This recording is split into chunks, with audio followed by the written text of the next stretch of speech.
The ViewSonic Elite XG321UG is arguably one of the best 4K monitors out there on the market. I'll be explaining why throughout this review. Now it has 1152 local dimming zones on its mini LED IPS structure. Better still, it runs 4K at 144Hz, at least on PC, and has support for display HDR 1400. Just to add the cherry on top, it has a native G-Sync module built in and Nvidia's reflex analyzer tool as well. Now in order to get all of that, you're going to have to splash out a whopping £2,200 in the UK or $2,500 in the US. Despite its steep asking price, it's actually still surprisingly cheaper than its nearest rivals. So to kick off this review, I want to talk about its ports, and I never thought I'd be so excited talking about it. But nonetheless, it's got a singular DisplayPort 1.4 input with DSC. At least when enabled through the OSD, it allows you to get 4K at 144Hz with HDR and Nvidia G-Sync all simultaneously running without any sort of chroma subsampling. Better still, it's got a native 10-bit panel, and you can also run it at 12-bit if you so wish. Now it gets quite intriguing when you go to HDMI. See, this won't be of relevance to PC gamers, but will certainly be of interest to console gamers. Because while this monitor does not have any HDMI 2.1 ports, and indeed has 3 HDMI 2.0 ports, thus limiting you to 4K at 60Hz, if you do enable a certain setting through the OSD, it allows you to get 4K at 120Hz with some chroma subsampling and limited RGB range. So yes, it won't quite compare with monitors that have the full bandwidth capabilities of HDMI 2.1, but for those people using this monitor with a PC, or for example wanting to benefit from its slightly cheaper price tag over some other monitors out there in the market, it allows you to still run 4K at 120Hz with a modern day console. Now I should of course cover that you will be able to run 1440p at 120Hz with an Xbox, and be it on Xbox or PlayStation, you will be able to run Full HD at 120Hz as well. So with all of that in mind, let's get on to its gaming performance, and here I had its input lag tested at 3.3 milliseconds. While it's not as impressive as some alternatives out there on the market, be it from 4K or other resolutions, it is still very impressive.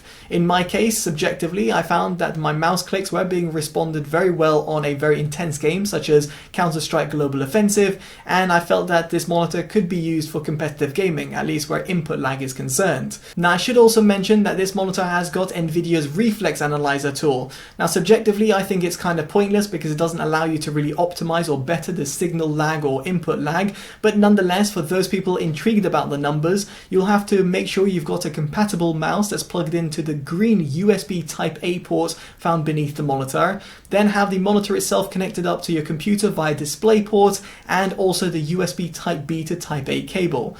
Once done, you'll get a lot of statistics, at least when it's enabled via the GeForce overlay. Now with its input lag set to one side, what about when it comes to its response time? Well, here there are 3 overdrive modes that you can select through the OSD, and of course this directly correlates with this. Now via the OSRTT tool, I had its average initial time, in other words the average D2D time, tested at 5.44 milliseconds in its standard mode overdrive set. Now here you can see the RGB overshoot isn't exactly spectacularly good, but nonetheless will suffice. However, if you switch to the advanced mode, the visual impact is significant. There's a lot more red on the screen, and while this does give you a lower average initial time of 4.44 milliseconds, I suspect loads of people here using this monitor in any sort of graphically intense game will not want to run it in terms of its advanced mode preset. Now just for laughs, you've got the ultra fast mode. This has a significant amount of RGB overshoot, which is absolutely horrendous. So much so that it actually negatively impacts the average initial time to 4.62 milliseconds. In other words, never use the ultra fast mode on this monitor, and rather dial it down to the advanced mode preset, or better still, the standard mode preset, at least if you're running a graphically intense game. Just to further emphasize the point, you have got the Blur Buster UFO test, and in terms of standard and advanced, you can see it's somewhat acceptable, but ultra fast, it's absolutely unbearable. Moving swiftly on, we get on to Nvidia G-Sync, and here this does have a native G-Sync module built in, and therefore gives you the full VRR range from 1 to 144Hz, at least when you're connected over to a DisplayPort connection. Now in my case, I had no sort of flickering or black screen issues when running the Nvidia Pendulum demo.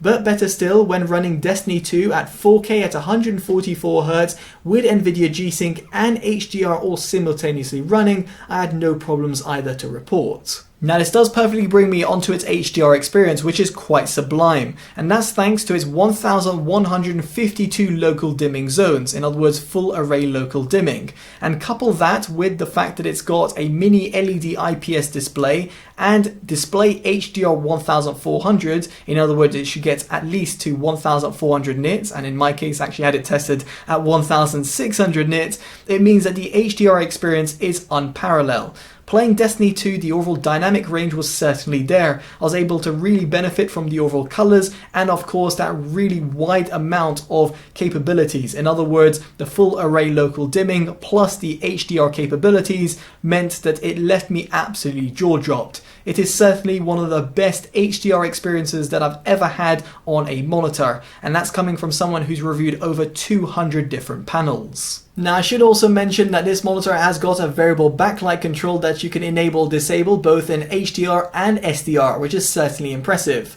Now here you've got 3 different modes that you can select through the OSD. Mode 1 is more tuned for gaming and the one I would actually suggest. Mode 2 is somewhat of a hybrid, while Mode 3 is tailored for more Word documents. Now in my case I actually didn't like using Mode 3 both in SDR or HDR because it added too much of a blooming effect. But of course you might find it fine.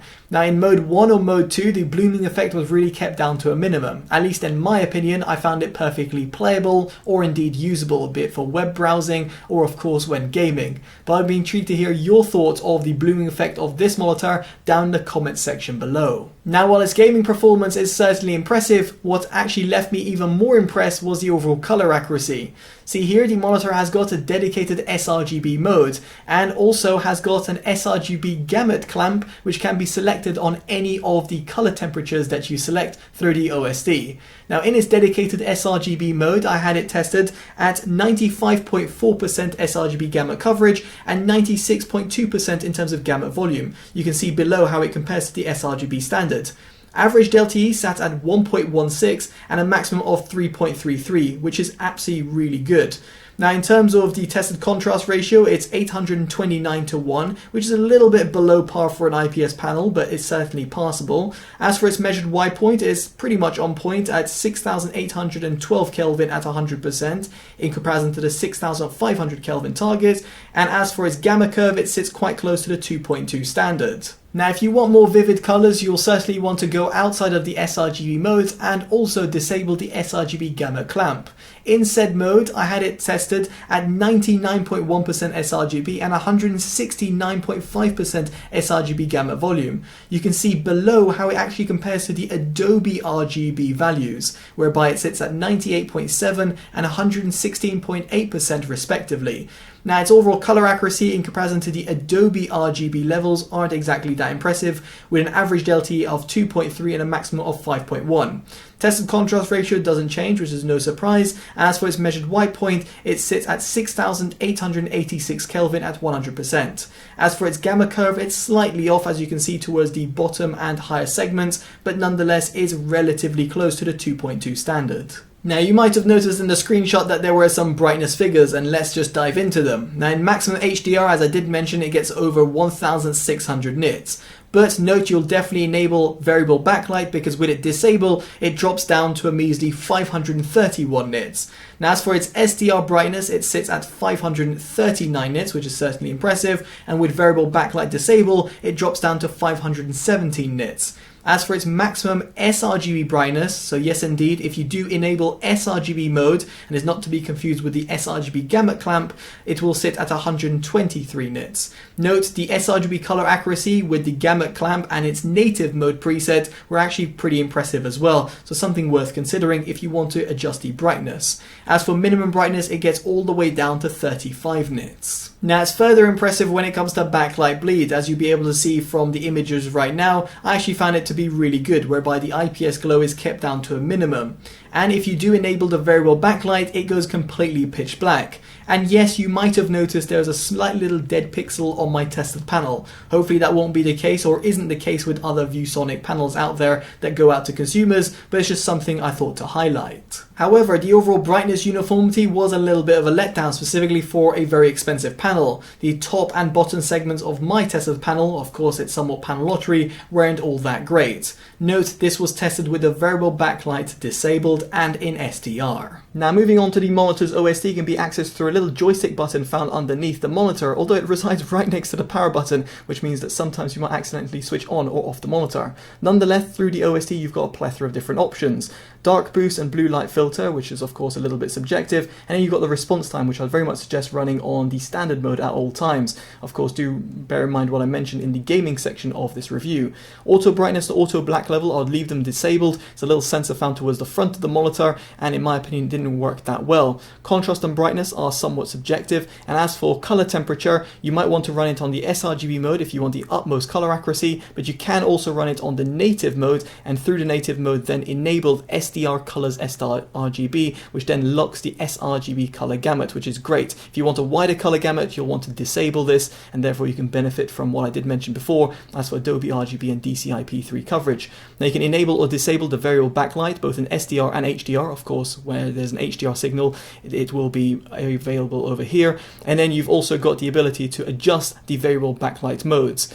Now as for the G-Sync processor, I would suggest leaving G-Sync Esports disabled at all times. It's just simply really bad to say the least. And as for the NVIDIA Reflex Analyzer tool, as I did mention before, it's not something that I'll personally use, but nonetheless it's over here, and the settings, for example, for the monitor sensitivity or for example the rectangle preset, you can all set it through the OSD over here. Then you've got the ability to show your FPS and also the head-up display location. Now input select is pretty self-explanatory, and as for audio adjust, it's pretty basic, and yes, this monitor has got two 5-watt speakers built in. In my opinion, I'm not too impressed by them, but nonetheless will suffice for basic music listening or for example Windows notification. As for the setup menu, you've got the ability to enable energy saving, although bear in mind that will reduce the overall peak brightness and what you can do with it. It's also really handy that you've got an information tab to see what you're currently running, and then you can also enable or disable a crosshair. And then as for the RGB lights, they reside underneath and behind the monitor. Now through the OSD menu you can adjust it to a certain degree. However, if you want further degree of customization, you want to download ViewSonic software, and through it here you can adjust a variety of other settings, so for example adjusting the color of it. Although it's still a little bit basic, but you can pair it up with some of the other manufacturers' offerings. Elsewhere you'll have the ability to enable or disable the power indicator, and there's a small little blue LED found at the bottom right hand side of the monitor, and you'll definitely want to enable DP/DS3 through the OSD because this will give you the full bandwidth capabilities, at least over a DisplayPort connection. Now just to reiterate, I'm not a fan of the RGB lights, but you could use them in a completely pitch black room, specifically if you pair them up with some other peripherals.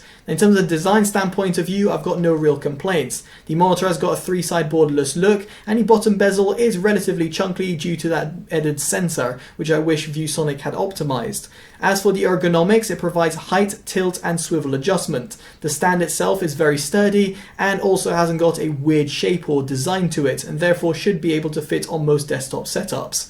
Elsewhere you've got some cable management found towards the rear of the monitor, a built-in mouse bungee which I found quite handy, and also a headphone stand which can be flicked out from the side of the monitor. So with all of that in mind, it brings me on to my verdict, and here the monitor's response time could have been a little bit better. Equally, the blooming effect lowered and the brightness uniformity optimized.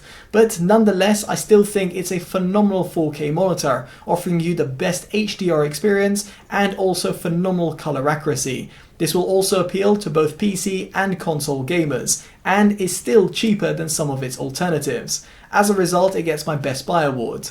Now I'll be intrigued to hear your thoughts of the monitor down in the comment section below, be it if you can afford it or what you make of it. And if you've liked this independent detail review, definitely do drop a like, subscribe and hit that bell notification. All of which are certainly appreciated and allows me to continue delivering honest reviews like this one. As such, I've been Totally Dubbed, and I'll hopefully see you in the next one. Take care of yourselves, and goodbye.